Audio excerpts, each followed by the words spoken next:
U.S. President Trump says the best strategy to win in Afghanistan is to stop announcing the strategy to win in Afghanistan. Tonight, the stealth plan to end America's longest war from a White House that can't plug its own leaks. I'm Brent Goff in Berlin. This is The Day.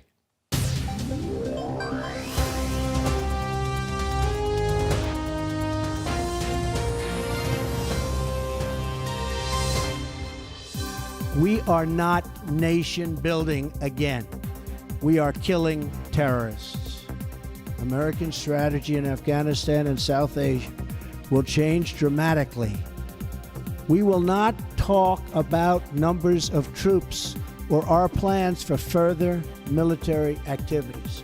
How many more troops, or what will be the total number of troops in the country? You've talked about the difference there. Yeah, I prefer not to go into those numbers right now.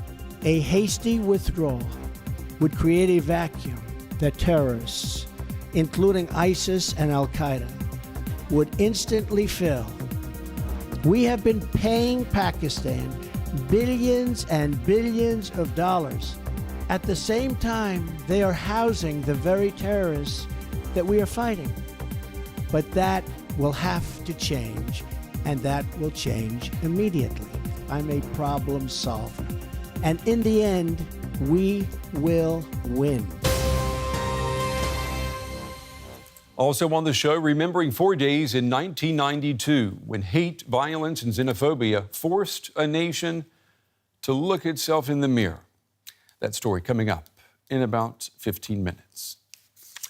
We begin the day with U.S. President Trump's plans for Afghanistan, otherwise known as what the world already knew.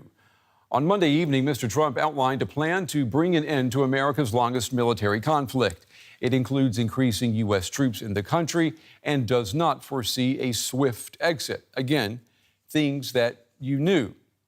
Now, the U.S. will not focus on nation building, but rather on killing terrorists. Again, we've been here before. So the story after the speech was and remains the mystery of Mr. Trump's strategy. Our nation must seek an honorable and enduring outcome worthy of the tremendous sacrifices that have been made, especially the sacrifices of lives. The men and women who serve our nation in combat deserve a plan for victory. They deserve the tools they need and the trust they have earned to fight and to win. That was U.S. President Donald Trump there. Well, I'm joined tonight by Trevor, Thrall, senior fellow from the CATO Institute in Washington, our point man this evening on U.S. foreign policy, and by Ashraf Haidari. He joins me from Montreal. He's a security analyst, and he has worked extensively for Afghanistan's foreign ministry. Gentlemen, to both of you, welcome. It's good to have you on The Day. I'd like us to begin by taking a listen to three U.S. presidents and how they have tried to shape American policy in Afghanistan since 9/11. I can hear you. The rest of the world hears you. And the people who knock these buildings down will hear all of us soon. On my orders, the United States military has begun strikes against Al-Qaeda terrorist training camps and military installations of the Taliban regime in Afghanistan.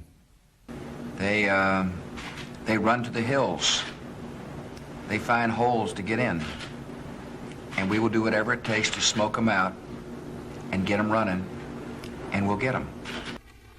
I don't care, dead or alive, either way. And as Commander-in-Chief, I have determined that it is in our vital national interest to send an additional 30,000 U.S. troops to Afghanistan. After a firefight, they killed Osama bin Laden and took custody of his body. We're committed to winding down the war in Afghanistan, and we are committed to closing Gitmo. This destructive cycle of intervention and chaos must finally, folks, come to an end. If you look at what's happened over the last 8 weeks and compare that's what really to what's happened over the last 8 years, you'll see there's a tremendous difference. So, all right, and we are expecting to see a difference, at least if we believe what the U.S. president said last night. Ashraf, let me start with you. What is in this plan to make you have more confidence that Afghanistan can one day be at peace and be free from terrorists? Yes, first, I'm Director of General Policy and Strategy at the Ministry of Foreign Affairs in Afghanistan, temporarily out of the country. We have welcomed this new Afghanistan policy pursued by the Trump administration. There are a number of major departures from the policy pursued by either the Bush administration or, of course, the Obama administration, and that's to have no withdrawal deadline and to get Pakistan to really cooperate in this fight against terrorism and not to be duplicitous in this fight, because it is in Pakistan where the Taliban have been sheltered and nurtured, and that's from where they continue terrorizing Afghanistan. So we're hopeful. So is that what's new? Is that what is new here? Is Pakistan the weakest link that the U.S. is finally pointing to? What do you say, Trevor?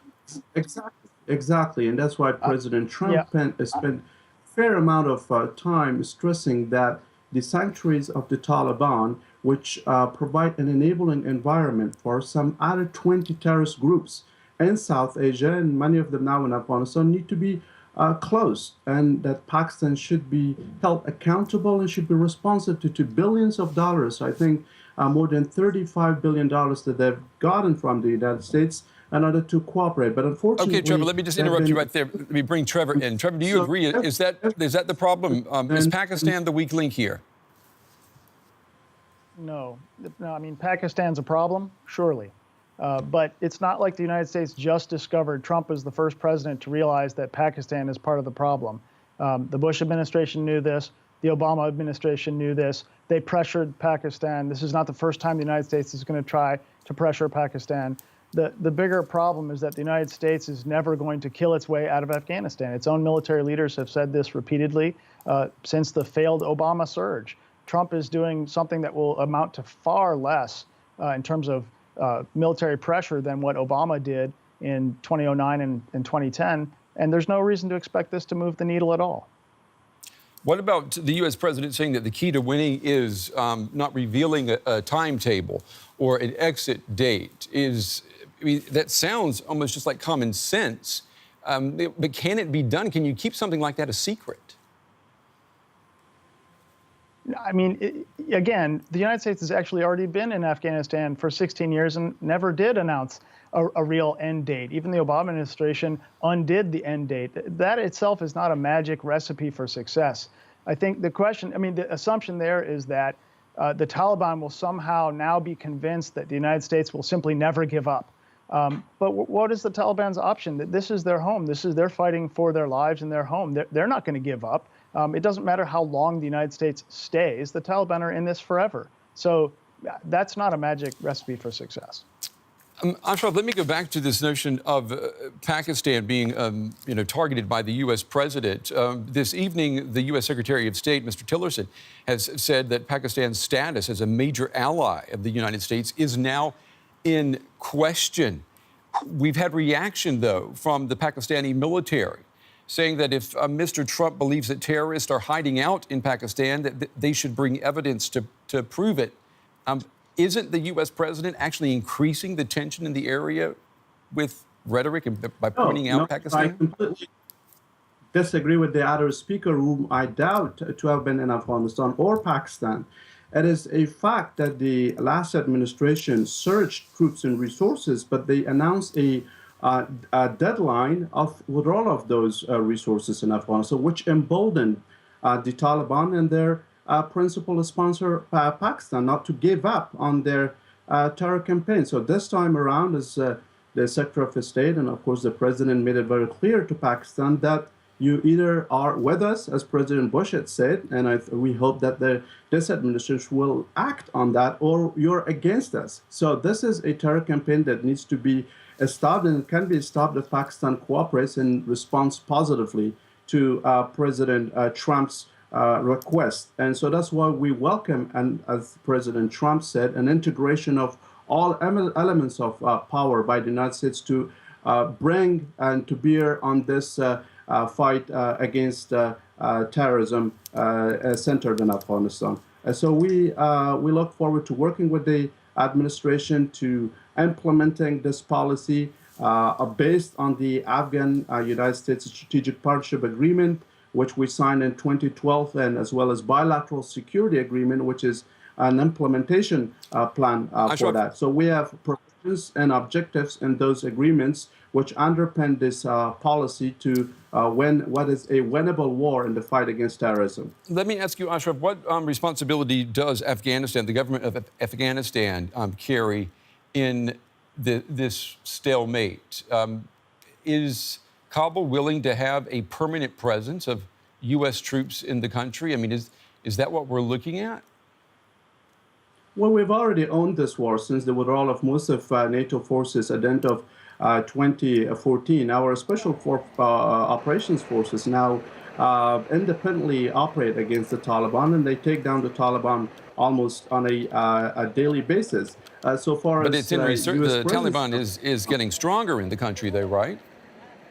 Is stronger because if we have lacked the enablers that we have been repeatedly requesting the United States, and that's why we appreciate this policy to increase the enablers that we need in terms of strengthening the Afghan Air Force. Our special forces would just evolved into a core that needs to be strengthened further, and as well as investment in Afghanistan's economy and poverty reduction programs fielded by President Ghani, as well as our comprehensive reforms agenda that is daily fighting corruption, which has been a driver of insecurity in Afghanistan. So the Afghan government is doing it's our part, and we're happy to see this new policy to complement this part that we are committed to win against the Taliban and other allies of the Taliban, including Daesh, which attacked recently a village in north of Afghanistan and killed 34 Afghans. Trevor, what do you say? What do you say to this? Just 2 months ago, the U.S. president was reportedly said that he thinks that the U.S. is losing the war in Afghanistan. And now we have last night's speech. Is there credibility that also goes along with this new plan? Well, the president has been studying this. This is for Trevor. This is for Trevor. Okay. Yeah, Trump put his credibility on the line by arguing that the United States was certainly going to achieve victory in Afghanistan, and not only that, but he defined victory in a very expansive way. We're going to defeat ISIS. We're going to defeat the Taliban. We're going to create peace and stability in Afghanistan. But what evidence does he have that that's even remotely possible? Yes, Pakistan, is a problem, and maybe that wasn't always perfectly handled. But the last 16 years, the United States has spent billions of dollars, and tens of thousands of troops have worked to try to train the Afghan military forces and local police forces, and to help billions of dollars into the Afghan economy and infrastructure. The Afghan government is by no means capable of handling the Taliban alone. Despite all this help, there's no reason to believe that a little bit more help is going to do any good. And I think President Trump is putting himself at risk because there's almost no way he can imagine victory in this scenario. All right, gentlemen, we're going to have to wrap it up there. We're running out of time. Trevor, Thrall in Washington and Ashraf Haidari in Montreal. To both of you, gentlemen, thank you very much. We appreciate you being on the day tonight.